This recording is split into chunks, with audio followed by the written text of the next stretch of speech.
Welcome. Over the Top Podcast. It's your boy HD here with the Over the Top Podcast crew. Hey guys, I just want to remind everybody we also where you can find the Over the Top Podcast on our YouTube page. We still working on that as we transition to YouTube and the radio, so we a little delayed on the YouTube page, but we still got some good stuff on there for you. Hey guys, you also can find us on our Facebook page, Over the Top Facebook page. If you haven't joined, please join. Hey, add some conversation to the mix. There's a lot of different takes, a lot of different clips on there that's dealing with the community and our other great issues. So definitely find us on that. And for those also, we still on WDJY 99.1 FM, still doing our thing on that. Thank you guys for supporting us. Since we've been on the air in June, we definitely don't take that lightly. And we definitely want to keep it coming. Keep all the editorials coming, keep all the comments coming, and we still going to make our community a better place. Hey, guys, we're going to introduce our panel. We got the Playmaker. What's up, G? Hey, man, how you doing today? I am incredible, sir. How about yourself? Hey, I'm taking it light. Hey, man, you got to. We also got Miss Toya. Hey, Toya, how are you? I'm good. What's up? I can't call it. What's going on your way? One day at a time, sir. Hey, One man, day at a hey, time. man. Hey, man. The dog days of summer. Q, what's the deal, man? Hey, everybody, if you don't hear me talking as much, I just left the gym and my head is pounding. All right, so we'll take a light on you. We'll push it around, but you're gonna make it through. You're gonna make it through. And last but not least, RJ, what's the deal, man? Hey, man, been but not broken. Let's go. Hey, man, I'm liking the fro. I know you know me. I like the shortcut, but I'm feeling the fro, dog. I'm feeling the fro. Keep it going. See what happens. All right, hey, so we gotta ask Toya what's going on. Toya, what we got on deck? All right, we got a good one tonight. So, dear Toya, my husband and I have been married for 14 years. We have a great relationship. We only have one problem. He has a friend who he's been friends with since college, and I know how you Rams get down, Ramily for life. But this woman, for some reason, doesn't really like it. She's very awkward whenever I'm around. It's like I vex her spirit. I try to be polite and courteous every time she has an event. Every time she has an event at her house, she invites my husband, but not me. And he goes. He always goes. At first, it didn't bother me, but now it's starting to piss me off. If you were invited to a party and your significant other's spouse wasn't invited because the celebrator doesn't care for them, do you still attend? Sign. Oh, I just want to know if this behavior is normal. Sign, pissed off wife. Oh wow. Pissed off. Playmaker, you start. What's You your still on thoughts? the radio? Pissed off? Yes, pissed off. Playmaker, what's your thoughts? Oh, man, it's funny because I can relate to this on a lot of different levels. And I think the first thing I say is the woman has to check herself. She has to see if it is pure, if it's something truly going on, or if it's in her head or part of her insecurities. And then if she eliminates that it is nothing to do with her and it's purely on the other woman's side, she needs to have a conversation with a man. If they've been married for a number of 14 years, 14 and years. if she's married for 14 years and she has a problem and she can't talk to her lifetime partner to get this thing corrected, then that's a bigger issue. So first, I would say she needs to do a self-assessment, see if there's some jealousy, some insecurity, or anything like that. And then if there's nothing in that boat, she needs to talk to the man and say, man, what's going on? How can we get this thing corrected? My opinion. RJ, what's your thoughts? Man, I lived this. You remember when y'all invited us to dinner, you, Deidre, and we had a whole event, and I think Carlos, everybody came to the crib. You don't remember when we came to your house? And Ashley came over there, and she was all standoffish. Yeah. Ashley wife, she'll remember. But just to really I've kind of lived it. I think one of the things about being in a relationship or being together with a person is it need to be socially, emotionally, financially, spiritually equally yoked.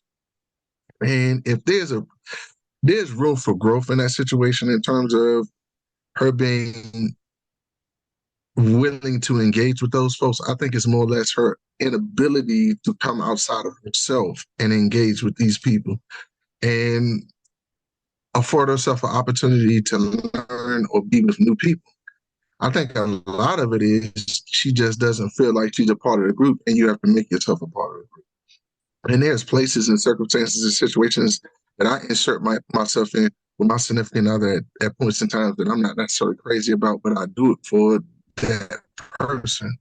So I think there's a little bit of give and take that needs to be present in a relationship. And in terms of like forgiveness, extend an olive branch. And if she extends an olive branch, I think they'd be more than willing to allow her or for her the opportunity to come and celebrate and join the group. Kid, what's your thoughts? When I first read it, I was about to just say, hey, what are you like? When I was about to say, hey, the other woman, they were friends first. That's something you gotta deal with because the other one came first. They were friends before you came in the picture. That's what I was gonna say until they said the other woman wasn't inviting her to places. Then that's when I look at the side. I like, yeah, okay, you may need to have the conversation because I still invite. I have a friend. She's married, and if I invite one of them, I know, hey, ask your husband if he want to come too. I'm not gonna. And even though I'm the second friend, I think that's still courteous because they're married now. Now it's a package deal. Thank you, Q. And especially if you're opposite gender or the gender that they're attracted to. Then it's like, hey, you gotta invite the package deal. It's a package deal now. It's not just one. Thank you, Q. Interesting, Q. Thank you, Q, for your perspective. Interesting. Hey, but we still on the surface. Let me see. Can I peel some layers back with this thing? Let me see how I can deal with this. So you have a young lady that you heard, and the gentleman was friends in college, best friends in college. He got married. He went off. When she has activities at her house, she don't invite her, but she invites him, and she gets tired of. Okay, that's fine. So I can relate to this also. I'm gonna put. I ain't gonna go into depth, but I left Winston Salem. I left Winston Salem in 2001. I haven't made it back to a homecoming in 23 years. And the reason why I haven't made it back, not because I don't have friends in Winston Salem State, not because I don't have buddies, but because of the fact that my wife has took that weekend, to be with her family, which is my family too, but it is what it is. So I digress. So that part I can see, some places she's gonna be able to go, some places I'm gonna be able to go to friends, so I don't have an issue with that. But I almost understand. I don't understand why, but I can almost imagine the reason why this lady, and it's on him. The bottom line. So first, two things. I know I'm rambling. Number one, I don't necessarily have a big issue with her having friends and going out by herself and me not going with her. So that's number one. Number two, I do understand that if it's a couples thing, you invite one, you invite the other. But I think it's a little bit deeper than that. We got to ask our question is why this lady do not like this man's wife? That part. Because she's not inviting him anywhere. That part. And what? Well, and I understand why. I got the answer for you. How about that? Am I something? We know I what got you're the gonna answer say. for you. Don't drag it out. We know what you're gonna say. Just say it. Well, I'm gonna say it right now. Because of the fact, sir, because the friend girl from college has been the sounding board for this man his whole marriage. So everything happened in his marriage. If he want a female's opinion, he go talk to the female at the lady he went to school with. So she's the sounding board. So now the lady he went to school with has a disdain for the man's wife because he know the inside. She know the inside and out in their marriage. How about that scenario? I didn't get that copy of the Axe Toya. No.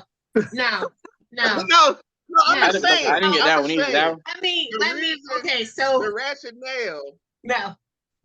I'm just saying. So I know this person, of course, because it is Ramley, and this person I can't. Of course, we won't say names, but this person did play football, and I'm so sure I know the female who is the one not inviting. So that part. No, this person probably has feelings for the husband. So here's the problem. I did a poll, of course, before we got to this question. I put it out on Facebook to see what people would say. And all of the people, especially married people, and my eyeballs is like you. And myself said, no, when we get married, we a gang. We do everything together. Somebody don't like my husband, I don't like them no more, period. You don't like me, he don't need to be around you then. You can't take me into the group, then he don't need to be. When we go together. You invite him, you invite me. Especially if it's the opposite sex. You know he married, how you going to invite him and not invite his wife? That's disrespectful. It's disrespectful. I agree. That is disrespectful, but there's a reason behind it. The reason behind it is because the chick probably wants the husband, and he being disrespectful to his wife. I don't care how long they were friends. Is the other lady married? She was. So I can divorced agree with now. that. She's divorced now. She's divorced. I can agree with that. You go as a couple. She had feelings for this dude, and she, like she said, she tries to be polite. She said, you know how y'all Ramley are. She tries to be polite. She tries to be, cordial. But when she comes around, it vexes her spirit. Why it vexes her spirit? Because you want her man, boo. So yeah, she can have a conversation with her. This is getting very personal. Right, right. It do need to go. It do need to deal with a husband. It do need to deal with a husband. But I still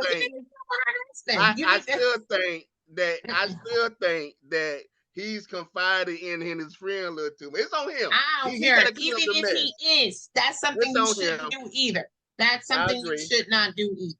It's rough out here in these streets, though. The woman about what's going on in your household. What happened in your household, stay in your household. Should nobody else be in your business? Well, that's what should happen. Out here lusting after you and being disrespectful to your wife, but you still going home to your wife, being with your wife, loving on your wife. Now your wife is tired of that shit.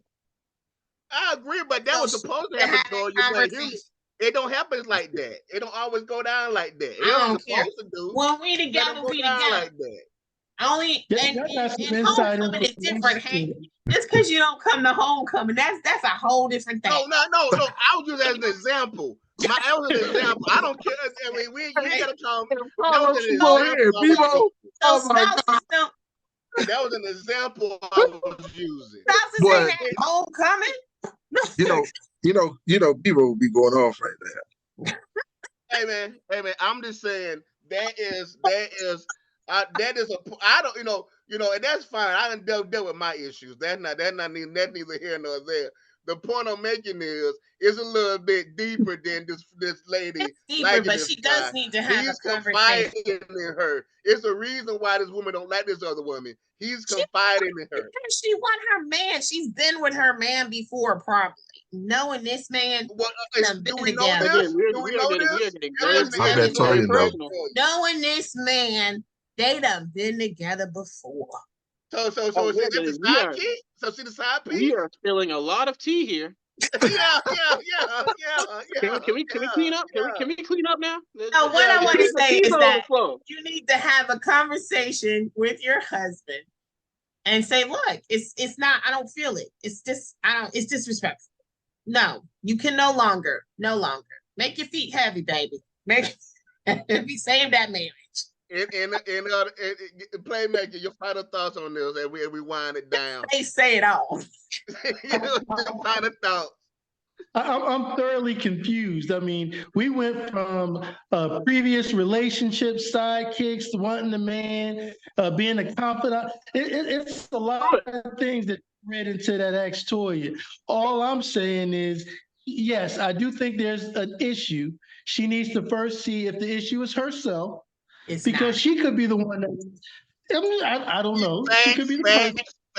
But if not, then she needs to address with her husband. So I think we're on the same wave. I think y'all just added a little bit of gasoline to a little campfire, but True. Let's add all the gasoline. Divorce them. Let's add all the gasoline. Now, what I will say is, okay, so I'm gonna wrap it up. I will say this: they are a beautiful couple, and I don't think that he's unfaithful. I just know his past. They are a beautiful couple. They are a very loving couple, but this situation needs to be nipped in the bud, because if it's upsetting you so much that you have to write me to ask me my opinion, then you need to nip it in the bud. Obviously, it's a big problem. Now, if anybody else has any questions for Toya, you can reach me at AskToya, TOIA74 at Gmail, or TOIAEL on TikTok, or Toya Mitchell on Facebook. Thank you for the support. We love y'all's questions. Keep them coming. Keep them coming. Yes, great ass Toya. Yeah, She's not guys, keep for another month and a half.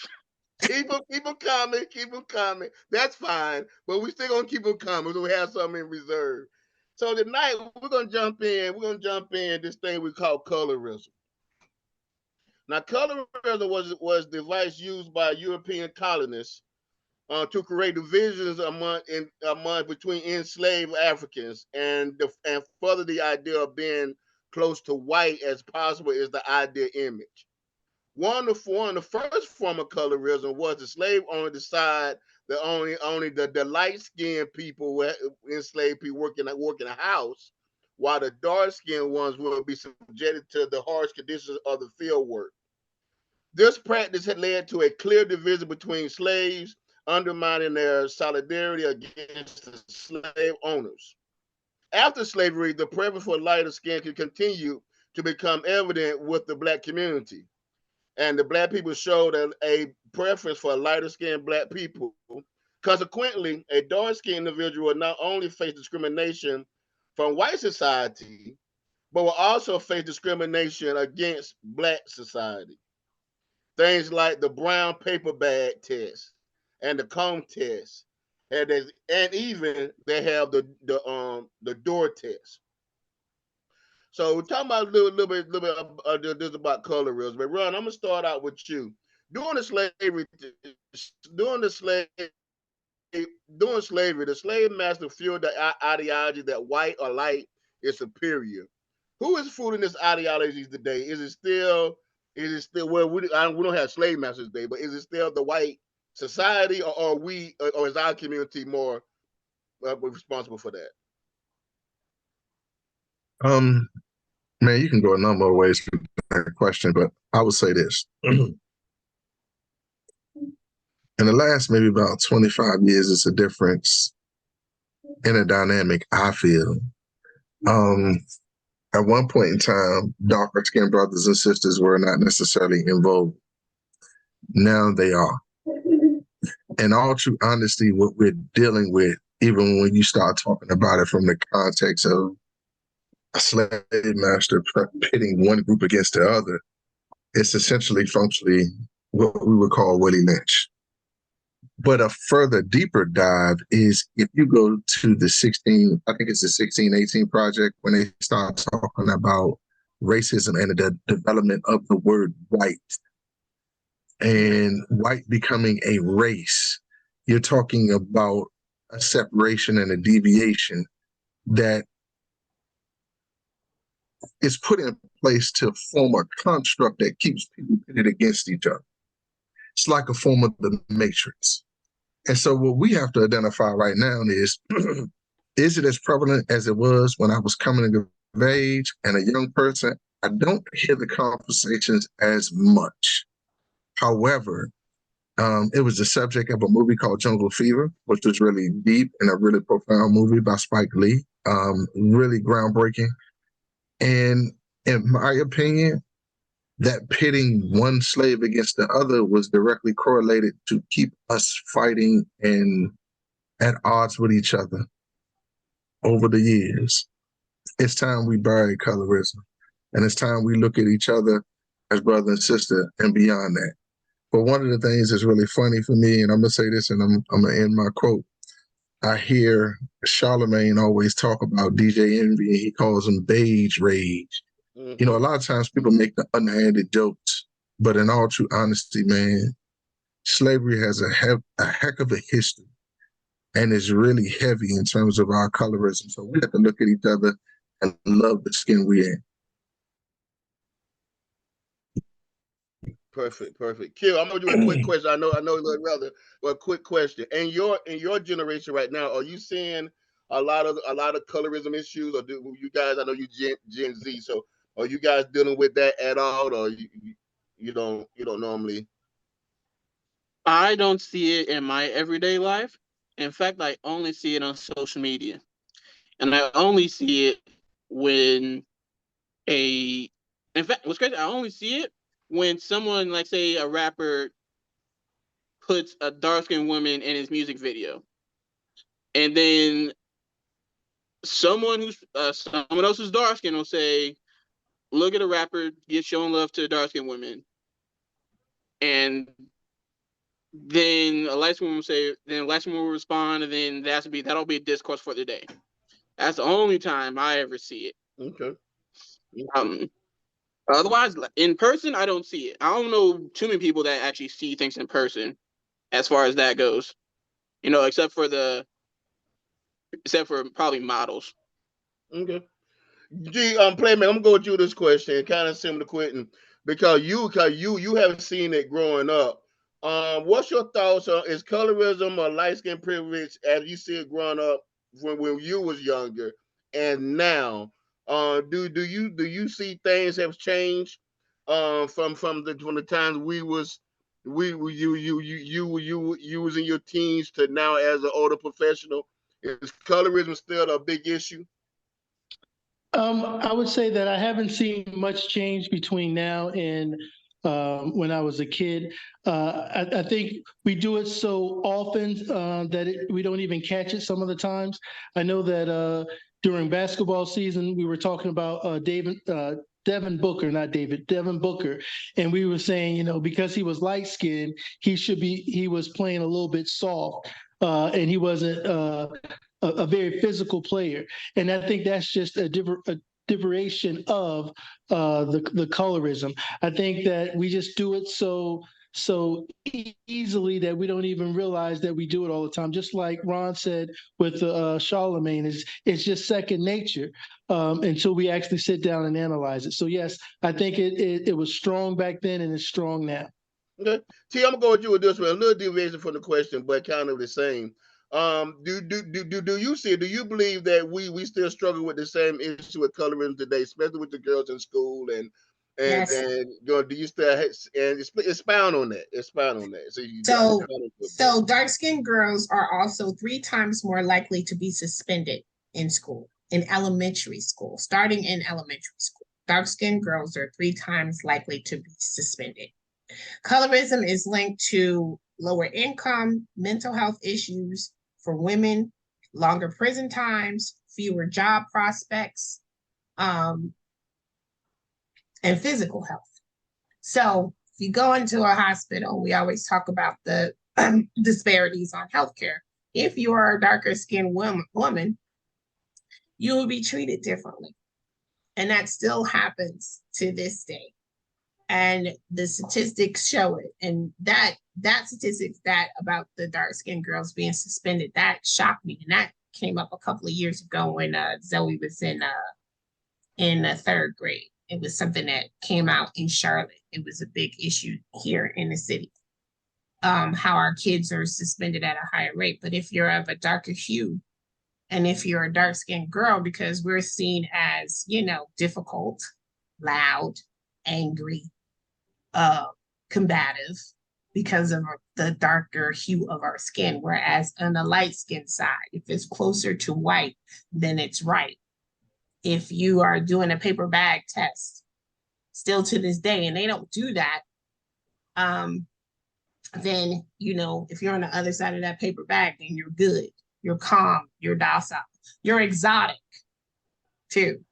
Mm-hmm. And so it is still prevalent. It's very prevalent, especially amongst women. And like Quinn said, on social media, I mean, and men too, because you have that whole light skin, dark skin thing. Like G said, you're softer if you're light skin. If you're dark skin, you're harder. Why is that? Why do we do that to each other? But it is very prevalent in our society, and it is something that we need to. It is a PTSS that we need to, ancestral curse that we need to break. I definitely believe it, and I know, and sometimes we do it, and I can, and I have caught myself recently doing it, and I think it's been embedded so much in our brain that we do it some subconsciously. We say, "Wow, no, she's pretty to be a black girl. She's dark, but wow, she's pretty for a dark skinned girl." Hey man, hey, what that means? Go ahead, Ron. I'm gonna tell you like this. My brother Jeff Ball said something that was real dope, right? He said, "Man, a lot of times you find them light skinned brothers that like the dark skinned women because they're trying to graft themselves back. That's a deeper, higher science, meaning like you are looking for that darker skin, or there's a thing about you that is attractive. I mean, I like all women, but I like darker skinned women. I've come to that realization. Do you understand what I'm saying? Mm-hmm. Like, so that's just me. But I think everybody may not be in that vein. I don't have that problem. Hell, people used to say to me, I was light skinned. I was like, man, no, I'm brown skinned. I don't believe I'm light skinned. But if you look, yes, sir, you're light skinned, sir. I mean, we don't want to talk about colorism, but hey, sir, light skinned people. Hey, I'm just. This is where we have the problem because light skinned people really believe they are dark. I know. No, I never, bad word. I'm telling you, I had a hard time accepting that. Because I had brothers that went to school with me that was very like, this brother named James was very like, I'm like, yeah, man, he old red dude, but nah. But that's just the thought process. I think it's pretty I interesting. think that goes to, again, to what Gary was speaking to earlier, that the light skin is not as strong or manly as the dark skin. I remember a clip on social media where they had two lions, and the dark skin lion was ferocious and big and strong, and they had the light skin lion sing like he I'll be sure. He saw it. Quiet as kept. They actually said, man, and I learned this about cats. The blacker the cat, the more genetically strong their genes are. So if you look at a lion or like with the mane, the darker mane signifies like a stronger genetic coding. You know what I'm saying? So it's in cats. It's in humans too. The dominant gene is the darker gene. The recessive gene is the lighter gene because it's mixed with the what? You get some people, man. They be having them. Like my daughter is like, I didn't think that was gonna happen. Women said she used to take J places, and people be like, man, who you with? I had that problem too with the older girls. I always got asked, is their dad white? Like what ignorant people don't understand is that the beauty about being Black is that we can create every color on the spectrum. We can create from 12 noon to 4 a.m. It is just a beautiful, and white cannot create Black unless it mixes, but we can create white. Definitely. I would have to say, no, they daddy Black. Leave me alone. Not the nanny. right. Well, one of the most jarring instances is connected to the recent wave of the natural hair movement, wherein dark skinned Black women with coiled 4C hair are pushed out, while lighter black women with loose curl hair are able to grow large followings and then align themselves with lucrative opportunities. This example of colorism has created a space for texturism, hair-based prejudice, and the two often work in tandem to make a dark-skinned black person feel like they're less than. And this kind of brought up, I know, the Crowns Act that was just recently passed, which actually stands and I don't know.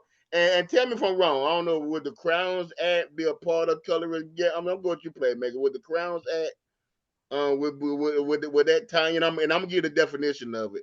It stands for creating a respect for an open world for natural hair. It said the bill speaks to protect against the bias of hair texture and protective styles, including locks, cornrows, twists, braids, banana knots, and afros. Do you feel that that's enough to break the cycle of colorism, or is that we missing, or is that missing the mark? I mean, I think it's a step in the right direction. I don't think it's enough to break it because you have a lot of different areas of colorism that is outside of just the person's hair. I mean, you have we talk about people saying someone sounds white because of the way that they talk. You have people say that they dress a certain way. You have people saying a lot of different things other than just the hair. I think the hair is definitely a step in the right direction, but I think there's just so many other things that need to be addressed that in order to eliminate it, you have to start addressing those other things as well. Nice, good stuff, good stuff. See, I'm going with you, Toya. Do you think that colorism has an impact on what black men see as beautiful? Yes. Like I said, sometimes I think now is kind of a switch. I think that you're seeing so many amazingly blue black women, like dark, dark, dark, beautiful women, and they're becoming what the new exotic is. Whereas when we were growing up, the exotic was the lighter skin, the straighter hair, that recessive gene of beauty, of just like Biggie said, I'd rather be in Caribbean sands with Rachel. Like that was the idea of what beautiful was for black women, and dark was ugly. And when you have statements like pretty for a dark-skinned girl, which I hate that statement, but I think that all black women are beautiful. And if we can just get past, you like what you like, everybody has a preference. But at the same time, you also have to embrace us as just being beautiful and stop, dividing us up, because that's what it does. Still to this day. Okay. Hey, Ron, I'm gonna go with you this way. I'm gonna kind of mix up the question a little bit, and I know you mentioned before that you have a preference, but what impact have you seen black women go? What colorism impact have you seen what black women view as beautiful, or have you seen black women go through from? And I know I want to get a man's point of view, not necessarily women, because I want to see if you see it from the outside in versus I got Toyota Express, I see felt on the inside. So what how do colorism impact have you seen black women in our society, or how they being treated in our society? I think it's extremely impactful in the sense that some people are not comfortable with inside it. And when you're not comfortable with inside your skin, you will develop certain little idiosyncrasies, or you will reflect oddly upon looking at other people and not really understand the beauty that's within you and what people can see about you. To me, what I deem as beauty is a level of self-confidence and understanding that moves beyond what you physically look like. One of the things that I found, man, and I don't know, I was just a fresh little boy in 8th grade. I had this young lady that had this beautiful walk, and it was just sexy. And when I start thinking about a woman speaking, everything about a woman is beautiful. in terms of the way that she talks, how she handles herself, how she discusses, how she speaks to, or how she addresses things, especially when they're in their bag and they're walking in their grace. I think we have to give all of our sisters more encouragement as to be comfortable with themselves. And, you know, one of the things that I really think is got the game messed up is social media. Instagram has messed the game up. You know, you got people on there going off of this whole superficial look, and you're not dealing with what our true beauty is. And natural beauty doesn't need enhancement.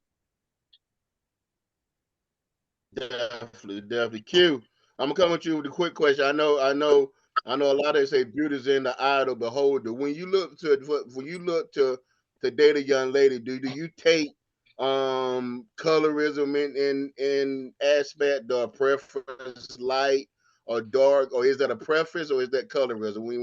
Well, I'm gonna ask you first. When you choose a girlfriend, do you look at them from a color standpoint, or is it who you like and who you like?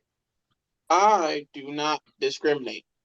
I've been on dates with Caucasian women, light skinned women, dark skinned women, and one time an Native American.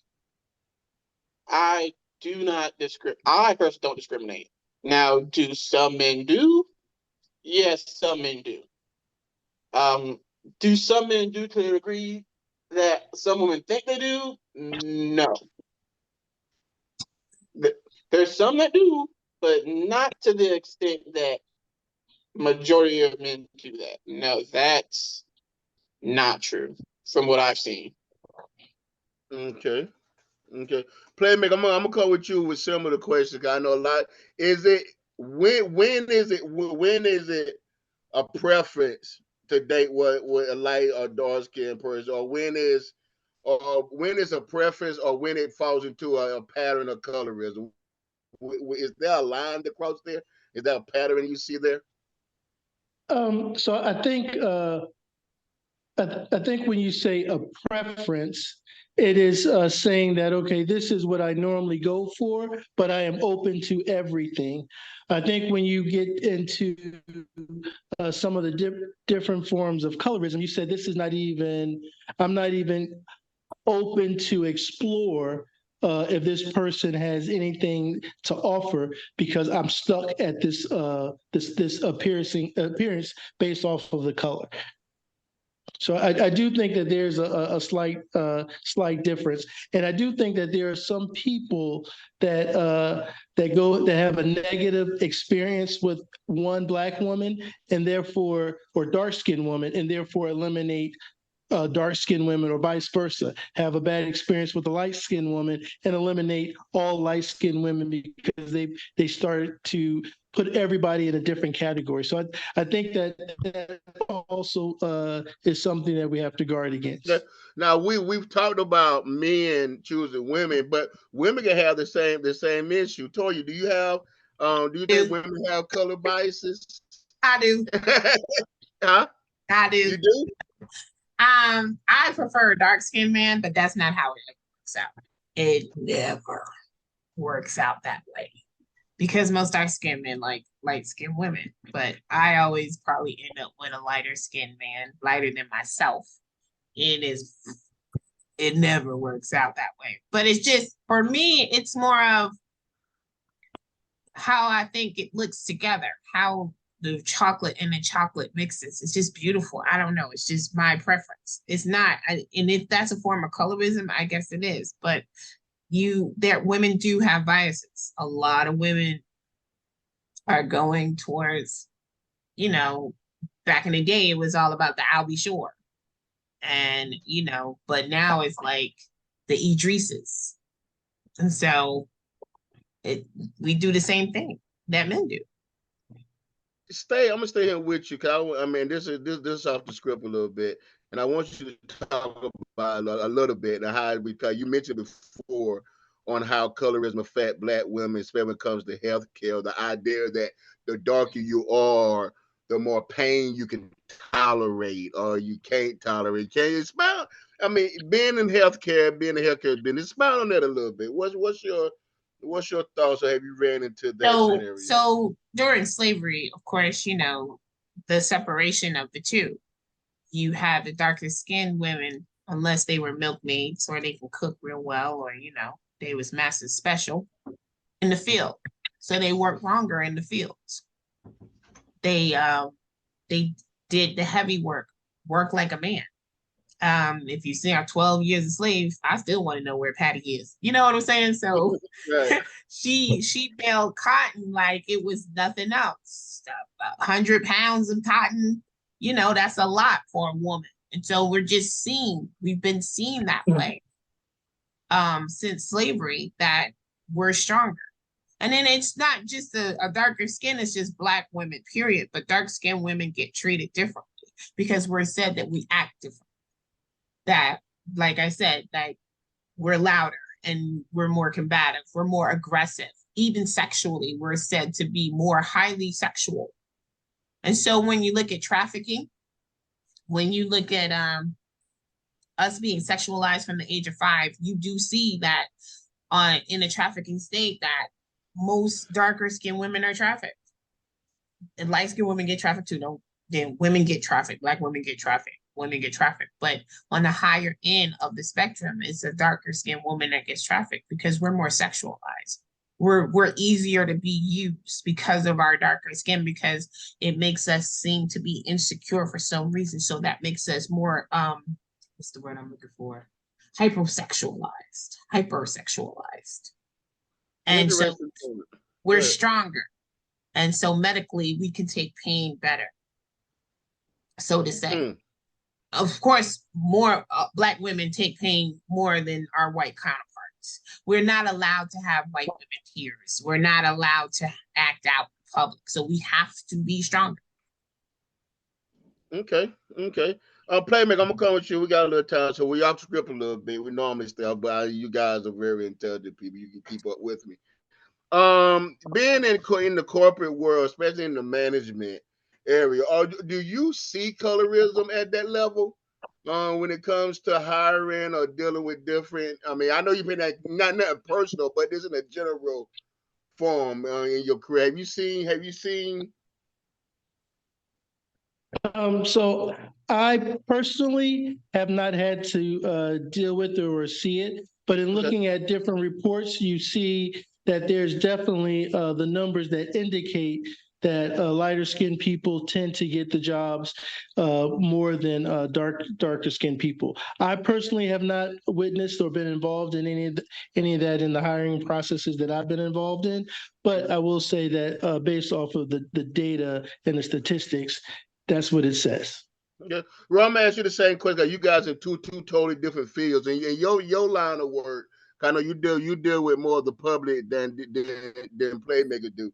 In your line of work, are you seeing it? Are you seeing it more in your line of work when you go visiting different clients, or when you visit different schools? Do you see a mistreatment when it comes to darker skin or lighter skin and treatment?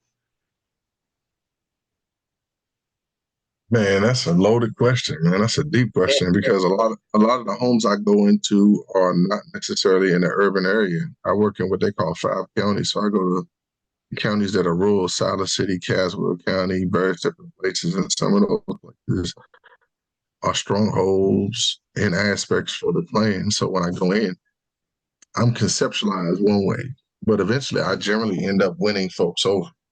When you start thinking about colorism, being in those spaces and being a bigger Black male is really interesting and problematic. So I would say they do identify, but the fact that I'm, a little light skinned and I guess I come off as milquetoast sometimes. Come up with what again? Milquetoast. Okay, explain that one. I'm sorry. We got a minute. Explain that one for me, sir. Kind of like I'm non-threatening in the way that I approach it.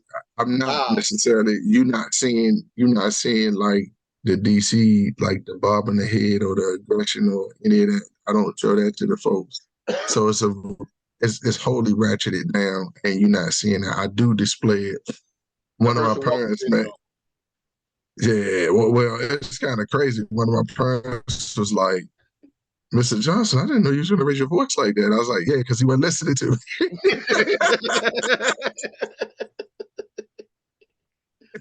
And I got the kids' attention. But I say this to say this. The status for beauty, just like veering off a little bit, the status for beauty in our cultures and in our societies have always been African American or Black women. Cleopatra, for years, Amon. We've had a number of beautiful, beautiful women that have been openly revered in and throughout our culture. I would hope that we would learn how to appreciate the value of who we are as a people, you know. And I'm a big proponent. I'm gonna say this in this whole colorism thing. I think if you get an opportunity, and you know, it's really kind of crazy. Real quick story. When I was in Africa, they talked about how we were more alike than we were different. Now, you know, my name is very common, John's son. A lot of the people that went with us on that trip, they would have you stand in front of the congregation, and one of the people that you look like would come up and grab you. And you actually, yeah, they would grab you and come have a seat and walk you back to your seat and escort you and sit you down. And they would talk to you about the fact that they were happy to see you here. And when I started looking, me being as big as I am and as light as I am, there wasn't anybody that looked a whole lot like me. I had a sister that she was Somali looking. A lot of us, I mean, light complected, light hair. It was beautiful to see that we're not that far off. We need to find the beauty in our culture again. And we need to awaken that in terms of this colorism. So for me, it's not as much of a conversation because when I look at y'all, I see my brothers and sisters. I don't see you as a color. And I don't have any animosity towards you. Great, good stuff, good stuff. So I did a little research, and I was looking and doing my research. I found that actually you have people who would lighten their skin in order to get ahead. And I did a little research on that, and I found out something interesting. The global beauty industry, whereas sales of skin lightening products are projected to reach $8.9 billion by the year 2024. By the year 2024. So I'm gonna go around. This is the round table. So I'm gonna go around. And I'm gonna start this quiz with you, playmaker. Why is this becoming a big business? Number one, and the second question is: this a sign of self-hate, or is this a step, or this is a tool to get ahead of the game? You on mute. You muted, guy. I think it's very interesting that you pair those two words together, self-hate and also trying to get ahead. I think that based off of research and statistics, we know that lighter skinned people tend to get better jobs. So if I am looking to maximize my earning potential, I may look to try to bleach my skin. And I don't know if that's necessarily falls into the category of self-hate or just trying to maximize my earning potential. But at the same time, in order to maximize my earning potential, you're telling me that I have to ignore a piece of me, which then becomes into the category of self-hate. So I think it's a very interesting question, and I don't know if it's a answer. I think the answer differs based off the individual, because I think that it depends on the rationale for why you're doing it. Well, I mean, you said, well, it's not counseling out a part of you. It's taking a part of you away because you're becoming a lot lighter person. So it's not a self hate, or I mean, is it is do I mean, is it? Do you get ahead or? Well, I guess when I look at it, if you go into work, if you go into a job and you put on a suit, you're putting on a suit because you're trying to maximize your earning potential versus if you're wearing blue jeans or a t-shirt. So you're putting on this, you're doing everything in your power to kind of maximize your earning potential. So that's why I said, Go ahead. that's why I said it depends on the rationale for why you're doing it. Are you doing it to try to get ahead? Are you doing it to try to be better accepted? Are you doing it to try to maximize your earning potential? Is that self-hate to try to make a living? I can't say that that's necessarily self-hate if you're trying to maximize your earning potential. So that's why I say it's a very different. But if you have to do that to maximize your earning potential, then that's a problem in itself. I definitely You agree know it's what a though? problem. Go ahead, I Ron. definitely agree it's a problem, but I don't know if that's self-hate because you're not hating yourself. You're just trying to make a dollar. You're trying to live. What's your thoughts on that, Ron? One of the weirder things that I've ever seen is I don't know if y'all remember Sammy Sosa, the baseball player. Yes, I was just thinking about Sammy Sosa while we were talking. Yeah. He bleached his skin, and it messed me up when I seen it. And now here's the thing that I'm gonna say to you. You know, in the Latin American countries, um, darker skinned people are looked down upon because they effectively want to assimilate into the culture or the power elite. And that's one of the reasons why colorism exists. It's because the lighter you are, the closer you are to passing. And we must identify the fact that, man, it's not necessarily just African American or Black. It's throughout the world. A lot of people want to escape from who they truly are. And when we get to the place where we understand the power of the collective and who we are as a group of people, to God be the glory, that yoke won't be on our necks. Definitely. Q, what you want to add anything, Q? Learn to love yourself. Black women need to love themselves for their skin color, no matter what skin color it is, what skin color is popular in media.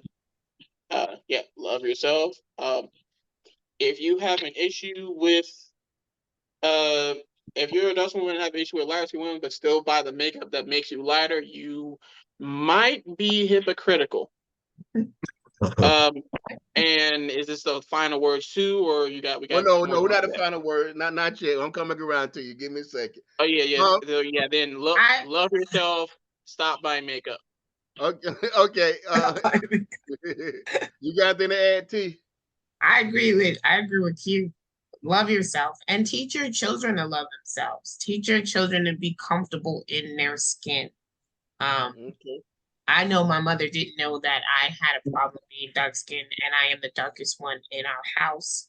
And being called Blackie this and Blackie that by my sister and brother did not help.